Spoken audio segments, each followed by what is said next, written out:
Ladies and gentlemen, my name is Claude Sinclair.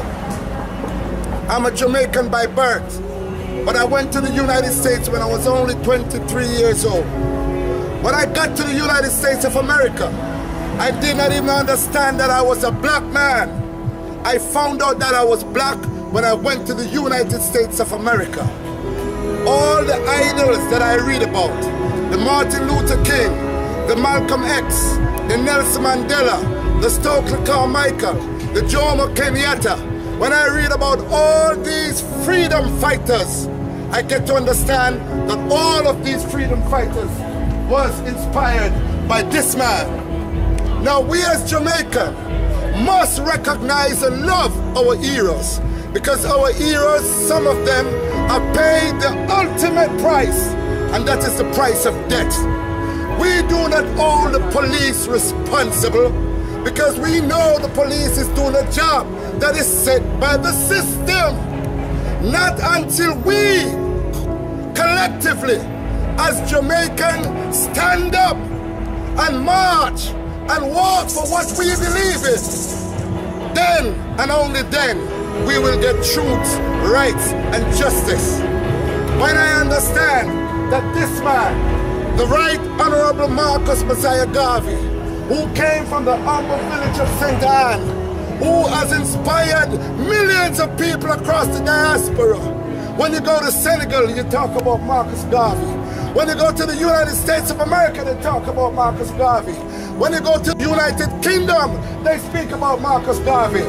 All of Jamaica should be proud to salute this man, because this black man, this short, ugly black man, as we, as Jamaicans, classify him, all the names that we call him, is the greatest black man that was ever born on the planet.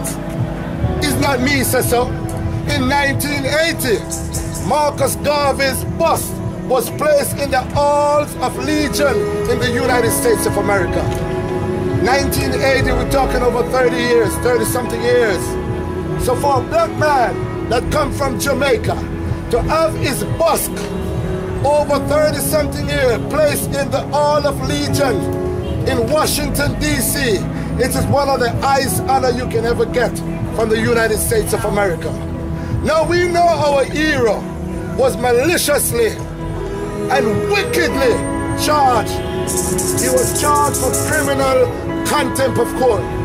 He was also charged for libel. We know that these charges that has been brought against our hero maliciously applied to him.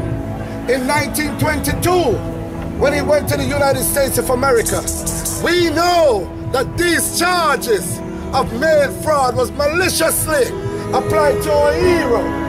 We have to clean up our own backyard first. If we do not clean up our own backyard first, then the United States and England will not do it for us.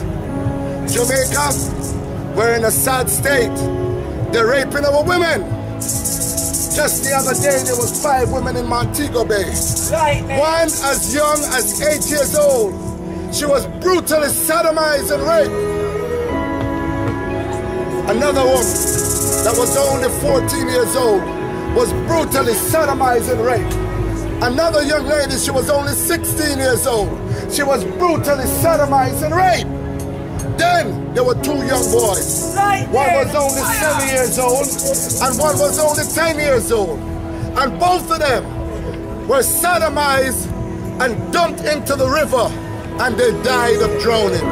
Now Jamaica, 1960, when John F. Kennedy says, ask not but what you can do for your country.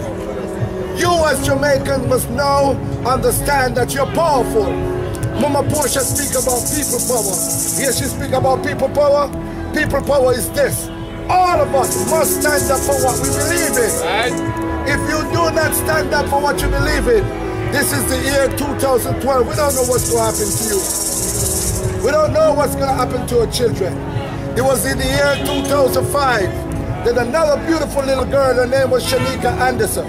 She come from down on Maxfield Avenue. She went to the Coronation Market, and while she was at the Coronation Market, she was tricked on the promise of a patty and box juice.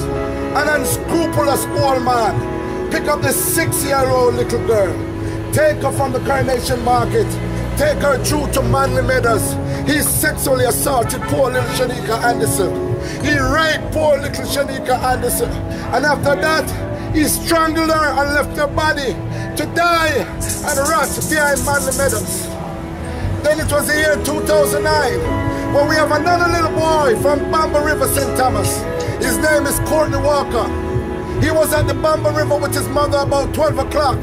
And while he was at the Bamba River at about 12 o'clock, his mother ran out of soap powder. And she said, little Courtney, please go home, Courtney, and see if you can find some soap powder. While Courtney was walking through the bushes, close to his house, he was abducted by 2 grown men. Little 9-year-old Courtney Walker, he was called hard life sufferer. He was brutally raped. Then he was stabbed 57 times all over his body. Are we gonna stand by in Jamaica and just say nothing? Look at what is happening to our people there. Look at what is happening to our children there.